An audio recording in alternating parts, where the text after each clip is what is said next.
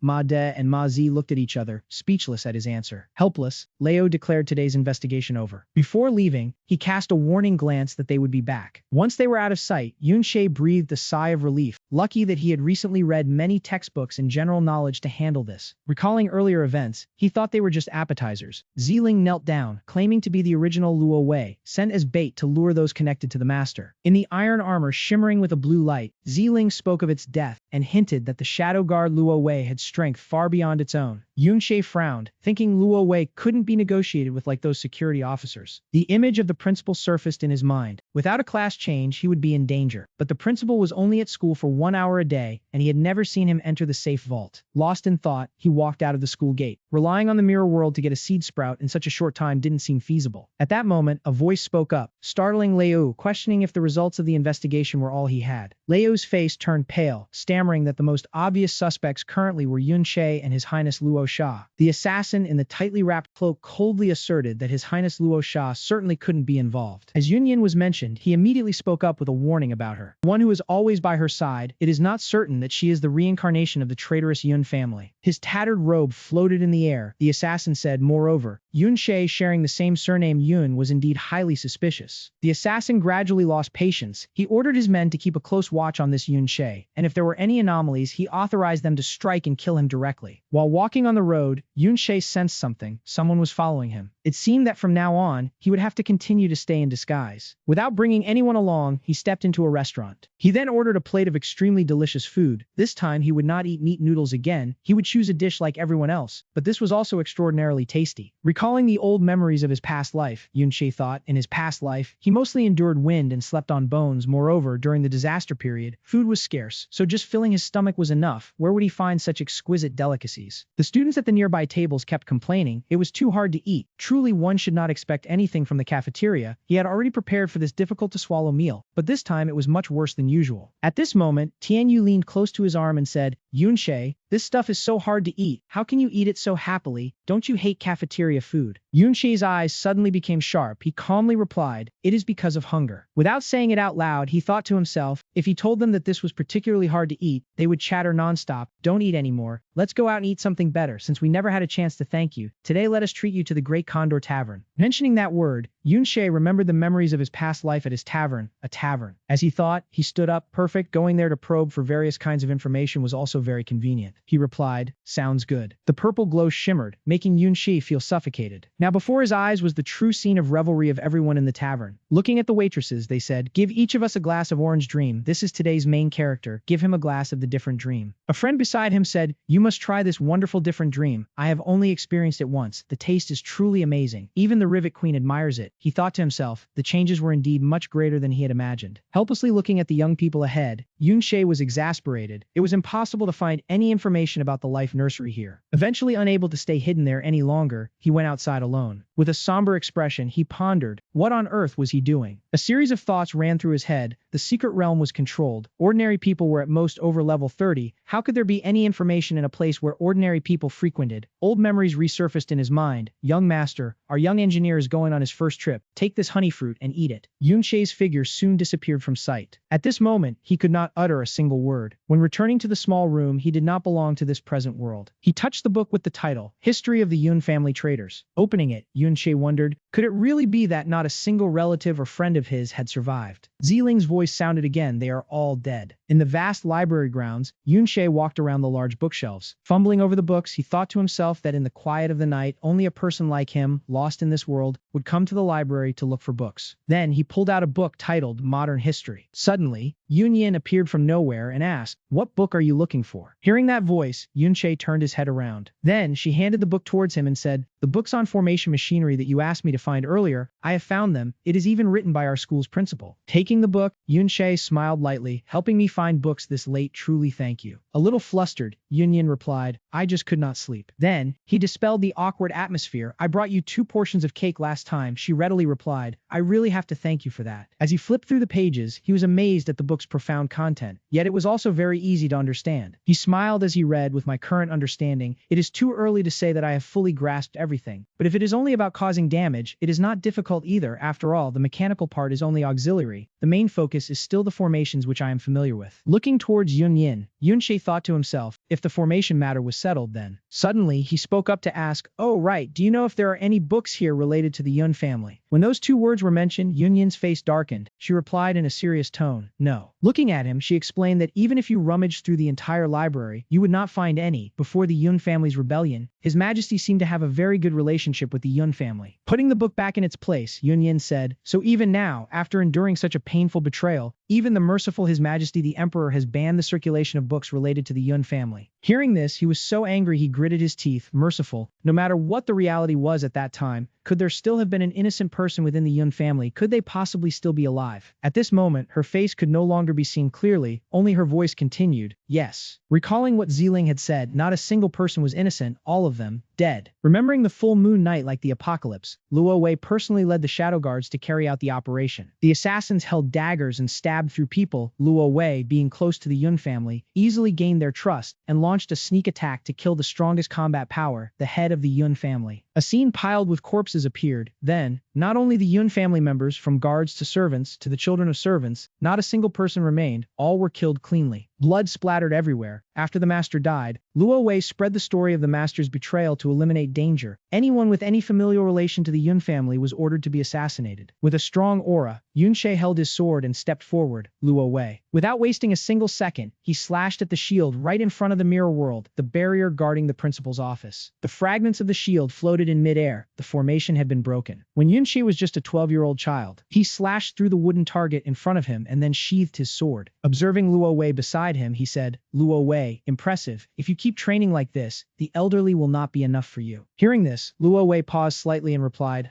not enough, then I will go ask my mother, add some money to buy more. Helpless, Yunshe explained, I do not mean buy more elderly people, I mean you should rest. If you do not rest, then I cannot rest properly either. Why do both you and my brother like training so much? A single slash at the wooden target, the block of wood snapped cleanly in two. With a powerful stance, Yunyi spoke, saying his father once taught him that every drop of sweat today is to avoid shedding blood on the battlefield. Looking at his handsome face, he said he would soon be allowed into the secret realm, so he could not afford to be careless, and decided to train 10 more times. At this moment, Luo Wei timidly spoke up, saying the master truly did teach that diligence was the most important thing. With admiring eyes, Luo Wei added, the master also said that too much of anything is never good. Yunshe cut in, saying he thought the big brother was afraid of being surpassed by them, and being overtaken by someone 4 years younger would be embarrassing. Hearing that, Yunyi replied, since the prince had said so, he would rest after finishing this round of training. On the side, Yunshe sneered, while Luo Wei could only helplessly shake his head. Suddenly, Dyer's voice rang out, big brother, second brother, Luo Wei. With a tray of food balanced on her head, the little girl smiled brightly and said she had brought chilled honey lemon water and delicious baked apple pastries for everyone. With hurried breaths, Dyer said, you normally don't get to eat these. Seeing the food, Yunshe and Luo Wei's eyes lit up and they hurried over. Both of them devoured the food and praised it. Dyer, you are truly the best little sister in the world. That's right, the best little sister. Not forgetting Yunyi's share, Dyer brought the cup over. This is for big brother. Taking the cup, Yunyi drank it all in one gulp. After regaining his energy, he smiled and said, it's sweet. Thank you, little sister. Sitting down on a rock, Dyer said, guess what? A guest from the Southern Night Order came today. Aunt Belle has been busy in the kitchen since early morning. Turning around, the little girl whispered, she had to work hard to sneak these out, otherwise there wouldn't be so many treats. Startled, Yunyi said, Dyer, stolen food is... Yunshe laughed out loud. He said, no wonder we get to eat so well today, right, Luo Wei? Luo Wei nodded beside him. Yeah, exactly. The scene of the four of them was truly peaceful. At that time, he still had no feelings about the secret realm or the knights. The system screen appeared. The conditions for class change were met. The life sprout reached 5 out of 5. Old memories always lingered. What he wished for most was to live happily forever with his family and friends. A stream of green magical power surrounded Yunshe's body. But that beautiful scene gradually cracked, along with the bloodstains that still lingered on his body. But not everyone thought that way. He truly did not understand. Like, Luo Wei, is this what all those years of friendship meant? In a fit of rage, Yunshe vomited blood. Why could he destroy it so easily? The image of Luo Wei with an emotionless face appeared in his mind, all for the stability of the empire. His eyes flashed with a dazzling golden light, and he gave a sinister smile. A dagger was created right in front of Yunshe with chains flying around it. The peace martial artist has successfully changed class. The system screen rang out. Healing mode has been activated. Intimidation mode has also been activated. With powerful momentum, Yunshe walked out of the library. The next target was Mangas. Suddenly Yunsha ran over breathlessly. Yunshe, please help me. With a terrified face, she shouted, didn't you still owe me 2 favors? I beg you to save Yunyin. She's about to be killed by the Shadow Guards. Yunshe asked in confusion. Yunyin, Shadow Guards? Why would the Shadow Guards target her? Isn't she uninvolved in the Hero Secret Realm incident? Tears streamed down Yunsha's face because she is actually the descendant of the traitor Yunsha. Hearing that, Yunshe widened his eyes in shock. Yunsha said shakily, Yunyin is the descendant of the rebel Yunsha, so the Shadow Guards consider her the biggest suspect in the Hero Secret Realm incident. She recalled, they directly stormed into my residence and took Yunyin away. Yunsha said softly, even if she proved that Yunyin was not present when the hero died, it was useless. He completely ignored it. Clenching her trembling hands, she gritted her teeth and said, she had contacted everyone, tried every method, but all were ineffective. Now she truly did not know how to save her. Yunshe put his hat back on his head and asked coldly, where are they? Seeing him walk away, Yunsha hurriedly spoke up and ran after him. Let me lead the way for you. He glanced back and refused. No need, you handle the backup. Yunshe lunged forward, leaving only one sentence. It's more convenient if I go alone. And immediately the mirror world appeared. His speed was too fast. He immediately escaped the mirror world. Suddenly, a computer screen appeared. Yunshe was a bit puzzled. Is Yunyin truly the descendant of the Yun family? He asked himself in confusion. Wasn't the Yun family already destroyed by Luo Wei? How could she have survived until now? Yunyin stammered. As far as she knew, back then there was an illegitimate child from the Yun family who was left outside. After hearing that, Yunshe felt stunned. Illegitimate child? He thought to himself, his father was very strict with himself and put honor first, would never commit adultery. There must be a misunderstanding here. Yunsha's gaze was somewhat cold. Towards that child, the king, out of compassion or old feelings, did not kill her. Her voice lowered. He even kept her to be raised near the imperial palace, but she never left the small manor where she grew up. Yunsha continued, that person didn't even know who the father of her child was, and in the end took her own life. Yunsha added, and Yunyin is the child of that illegitimate child, continuing to live in that small manor from back then. Yunshe asked thoughtfully, so why is she out now and became your guard? You may not know this, but I am actually the daughter of the 3rd prince of the kingdom. Yunsha strode forward, her voice still gentle. When she met Yunyin, she was only 7 years old. Back then, she hated the complicated etiquette classes the most, so she often snuck off to a remote area of the palace and coincidentally found her being bullied. The area near the imperial palace was full of children of officials who were used to being spoiled and arrogant. As a descendant of a traitor, Yunyin was bullied without anyone blaming the bullies. Chang'an held a tattered book and mocked, does the illegitimate child of a traitor deserve to read fairy tales? How ridiculous. And do you even know how to write the word happiness?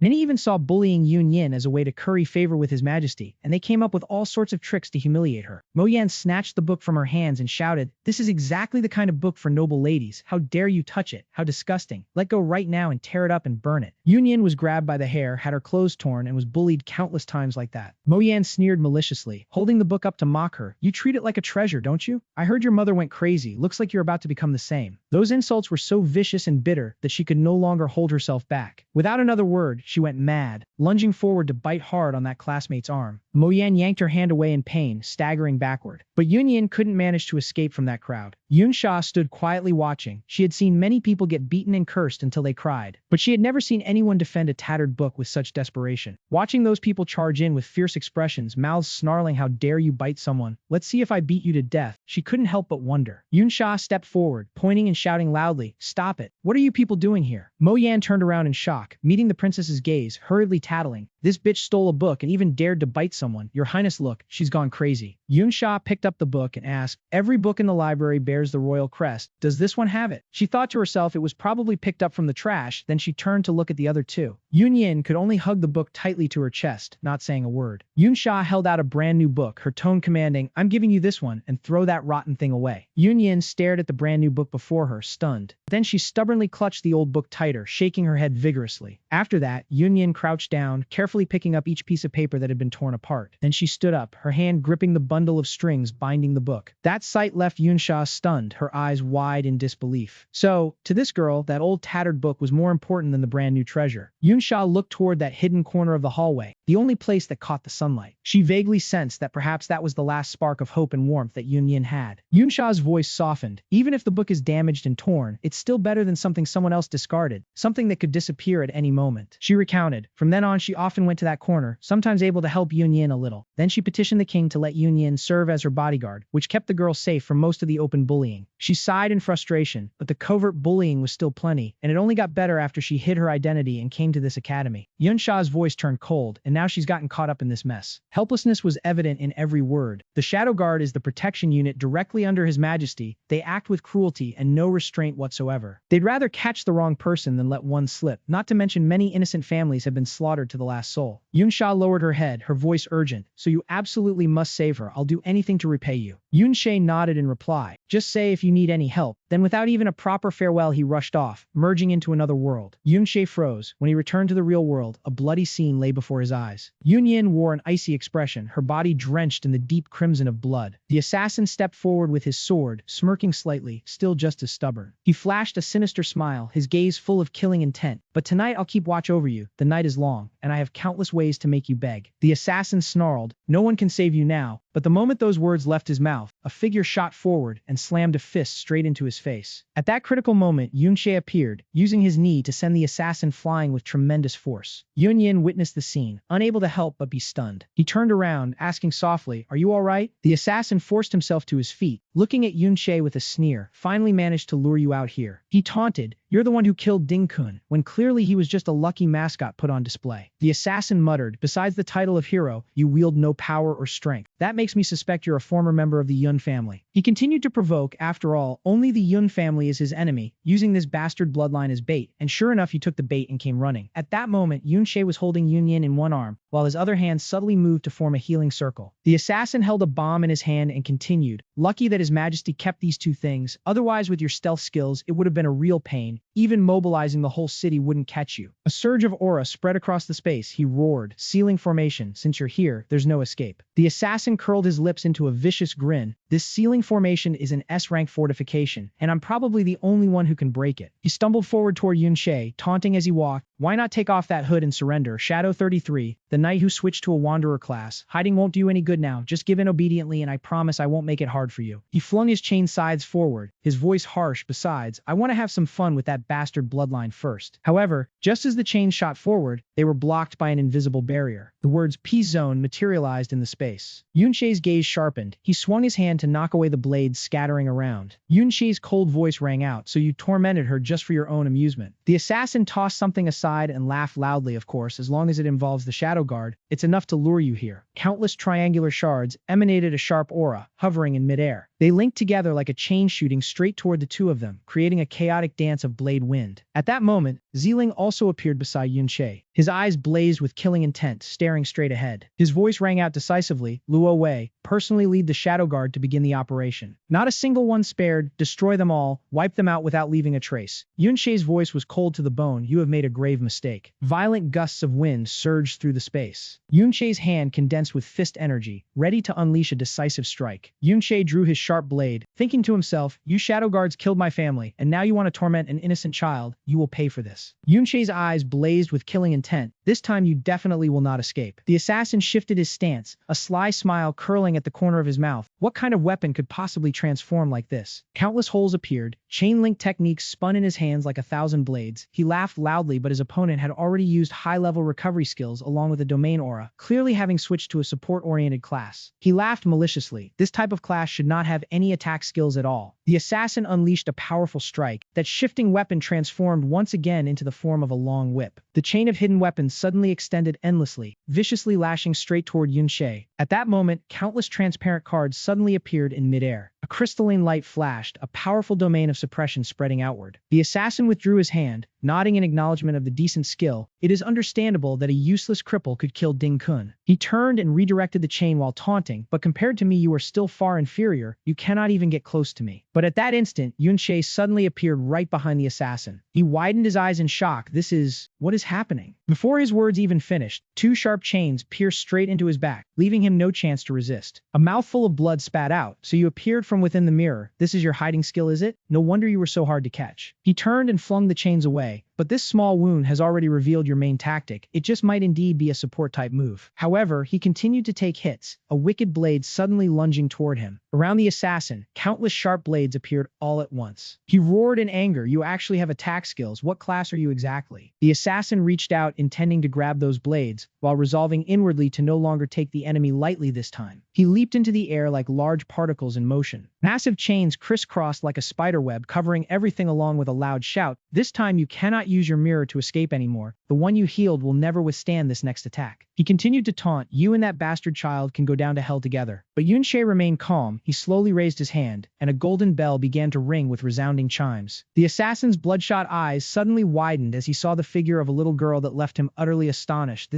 Countless sharp spikes pierced through his body, invincibility coupled with a terrifying counterattack ability. Beads of sweat rolled down his forehead. How could an S-rank individual possibly wield skills this horrifying? Countless blood threads shot out in all directions, accompanied by the activation of a shattering formation. From within the thick dust and smoke, Yunshe stepped out silently. He walked straight toward the assassin lying collapsed on the ground. Yunshe spoke in a commanding tone, Yun Yin, turn around and go on ahead. Beaten to a broken state, he retreated in fear while trembling. What do you want to do? He replied coldly, everything you have done, you will pay back 100-fold. The assassin stammered in fear, the other shadow guards are on their way here. You cannot possibly fight 3 people alone. He looked at the sharp sword tip pressed against his neck and couldn't help but shrink back. Yet he still tried to threaten. It is too late for you to run now. I am a shadow guard of His Majesty. If you dare touch me, His Majesty will not spare you. Yun Yin stood behind, dazedly watching the one who once bullied her begging pathetically. A flash of light appeared along with a resounding scream. I beg you don't come over here. Don't. You are insane. Finally, a loud explosion rang out. A large section of wall shattered apart from the immense force. From behind, another group of assassins appeared, their voices shouting with menace. Traitors should obediently surrender and be bound. Yunshe simply stood watching them intently, completely unmoved. His eyes were wide open, the killing intent within them seemingly about to erupt outward. The little girl Yun Yin standing behind could only dazedly gaze at Yunshe's figure. It was then that Yun Yin finally stammered, 3 S-rank shadow guards were taken down by you so easily. Because that entire group of assassins had been completely wiped out by Yunshe. He turned and smiled softly to reassure her. Shaya has already prepared a hiding place nearby for support. Go meet her first. These undead will protect you safely outside. Yun Yin was overjoyed to hear this. Then what about you? Yunshe glanced back. I still have matters to attend to. He thought to himself, wondering exactly how many people they had sent in total, and whether he could continue hiding his identity. Immediately after, all the undead were summoned by Yunshe and condensed into one place. He thought to himself, these shadow guards are the protection squad Luo Wei sent to slaughter the entire Yun family. Yunshe's voice turned cold as he spoke. During the massacre of the Yun family, were you all there? He asked sternly which shadow guards had participated in that bloody slaughter years ago, his sharp gaze fixed straight ahead. The undead answered one by one, shadow guard number 1, number 3, number 5. Yunshe determined that they all seemed to be trained in the shadows, which is why they had such unified naming conventions. He continued to press, anyone else? The undead replied, there is also Yun Yi. Hearing that name, Yunshe could not believe his ears. He recalled the images of the past. Yun Yi, his big brother. Yun Yi, Yunshe's own elder brother, was in fact the captain of the Shadow Guard squad. In a dark corner, a hooded figure knelt on the ground and reported respectfully, after the 22 Shadow Guards received orders to capture Yun Yin, they completely lost contact. I sent men to investigate the location but only found their weapons, and there is no trace of Yun Yin. Yun Yi, radiating a cold dark aura, spoke up to ask, are they all dead? He removed his hood and gave the order, it seems there are still those loyal to the Yun family hiding in the shadows. Contact all locations and search for them. On the Academy's large screen, an image of Yun Yin suddenly appeared, causing everyone to stir. They could not believe that the ringleader of the Yun family was still alive. Everyone was extremely furious. Why was that criminal released? Why is she still alive even now? They all chattered amongst themselves. Have you all seen the news about Yun Yin? Who hasn't read it yet? A young man standing in the corner felt somewhat suspicious. This news feels like a fake, but the official report has clearly been published. He gently reassured her, even if it was true, she was still too young, and what happened at the beginning was not her fault. Like Xiao Ji, who was truly innocent but had suffered for so many years. The man in blue standing beside him found this reasonable and nodded in agreement. He did not say it out loud, but thought that only they could understand this. If this were told to their family, they might be beaten to death by their grandfather, and he would be the same. The entire campus buzzed with hushed gossip. After all, she was the descendant of Yun She, the extremely vicious one. It was disgusting. People from the Yun family had done such things and still lived like insects. How could that girl still have the face to live? She should kneel before the statue of His Majesty and beg for forgiveness. That was still too easy for her. She deserved to be tortured before dying. At that moment, a figure hiding on the rooftop heard all those vicious words. That person's gaze fell upon the laughing crowd below. I also think she deserves to die, but torturing her is a bit too much. Even if she is the descendant of Yun She. A tall man clenched his fist and threatened. Was he also taught by his family? What kind of person was Yun She? He was the greatest traitor in the history of the kingdom. They strongly opposed. At first, millions of people were killed by him. If it were not for His Majesty, could he act so high and mighty like this? His father also died because of him. Deming shouted, that cursed seed would surely be the same. The one carrying this sinful blood must not be allowed to live another day. The young man with smoky hair pointed and spoke up. I actually want to say the girl should know better and end her own life to save everyone the trouble. Yoon Yin at that time could only hide herself in a corner, struggling to endure those bitter criticisms. She huddled in a small corner, silently enduring all the curses. This kind of sinful creature did not deserve to live. Look at her eyes, so dark and gloomy at such a young age. The daughter of a slut is indeed a slut. Her mother was shameless. No one knew who fathered this bastard child. She should be like her mother and just go and surrender herself. Yoon Yin staggered towards the door. She leaned in to eavesdrop. Captain Sister Anne has already arrived. Time to find another place to hide. Yunsha wondered what exactly had been exposed. Why was he targeted as soon as he arrived? Yunsha pondered. It seems Sister Anne had a connection with the Shadow Guards. She already knew they had to capture Yoon Yin. He explained before, the people from the Public Security Bureau were secretly watching me. That night when she came to find me, they saw her. After that, I managed to escape their surveillance. Yunsha's tone turned colder. Moreover, after that night, the Shadow Guard died, and Yoon Yin ran away. He analyzed, this was more than enough for them to suspect me. Furthermore, in the case of the hero's death, everyone now knows Yoon Yin's identity, so the motive for the crime is very clear. Yunsha continued, also, on the day of the incident, there was a mysterious figure in a robe who entered the hero's secret realm with her. Suspecting me as the person in the robe, the culprit who killed the hero also becomes very clear. He recalled the past, so they just need to force me to reveal my true strength, and the chain of evidence is complete. He added, but luckily, the principal managed to drive Captain Sister Anne away. Yunsha nodded after hearing this, right? If it were not for him keeping an eye on your situation recently, the military and Sister Anne's soldiers would have surrounded this place. She warned, if you get exposed, you're dead for sure. It's also my fault for not being careful when coming and going. Yunsha said softly, but he did not expect the principal to be her maternal uncle. The principal grumbled while holding his chin, you really are restless. I can push back Captain Sister Anne, but if His Majesty's Shadow Guards come here, I am helpless. Yunsha stepped forward, grabbed his hand and chuckled, with your great magical powers, how could you have no way? Don't say that, I think the Shadow Guards are just ordinary S-rank characters. The principal sighed, I told you not to take that Yoon Yin away in the first place. He said softly, might as well take this opportunity to make a firm decision. The principal added, previously His Majesty Luo Hui had already ordered you to drop out and return. If you want to bring Yoon Yin back, with so many people, she will inevitably be discovered. The Shadow Guards will definitely find her. He advised, you had better return by yourself. Yoon Yin thought to herself, so this day has finally come. She lowered her head, her face showing sadness and humiliation, knowing she was an unacceptable bastard child, only relying on Luo Xia to have a more comfortable life. Yoon Yin tormented herself. If it were not for her, Luo Xia could have lived a better life, and would not have been gradually alienated by the other royal families. She stood alone outside, drowned in negative thoughts. Now she was even dragging Yun Che into it. Even without knowing his identity, he could have been perfectly safe, but because he saved her, he was exposed. Yoon Yin concluded, even now, if it were not for her, he would probably still be fine. Old images flooded back, mother. The woman with a haggard face and cracked lips was holding up a rope, preparing to end her own life. She turned and walked away. It was time to leave this place. But before she could take 2 steps, Yun Che came out and called, Yun Yin, come with me. Yun Yin turned her head in a daze. He gave a friendly smile. Let's sneak away from here. I happen to have a secret realm I want to go to, where we can avoid prying eyes and ears. Yun Sha also came over and hugged Yun Yin, asking, right, why didn't you come in? I also want to say we should go into the secret realm together. Let's see the public opinion first before talking. She winked playfully. After all, you are truly innocent. You guys don't even have conclusive evidence. In a little while, I will go and beg His Majesty we can still continue going to school. She did not dare to accept, clutching her elbow. It was clearly me who caused trouble for everyone. Yun Yin looked up and refused. Yun Che, you don't need to help me like this. Lu Xia, if His Majesty wants you to return, you cannot disobey the order. Yun Xia cheered happily. Let's pretend to go out and play. My uncle doesn't know the current situation. We are no longer in school, so we don't need to report for leave. He will cooperate. Yun Che said softly, actually, it is I who have caused you to end up like this. Yun Yin's eyes showed a hint of sadness. Why would you say that? He thought to himself she had been suffering since she was born, also because of him. Yun Che recalled the things that had passed. It was the grudge between him and Luo Wei that led to the massacre of the Yun family. He thought of someone, but what role did Yun Yan ultimately play in this play? Yun Che wondered, why was he also one of the shadow guards who came to massacre the Yun family? Yun Sha stepped forward and asked, Yun Che, have you figured out which secret realm to go to? He glanced to the other side. Of course, we have to start asking from the undead shadow guards. The place where Yun Yi is currently, Yun Che spoke, is the Golden City secret realm. Quickly, they all moved to the Golden City secret realm. He thought, according to the testimony of the undead shadow guards, Yun Yi is currently near that lake. Yun Che observed carefully. This distance would take about half a day to reach. The countless monster essence appearing below led him to conclude, as long as these monsters don't block the way. Yun Chi thought coldly, but a hunchback orangutan, that's a bit impressive. In my previous life, I encountered this kind of monster in another mine cave secret realm.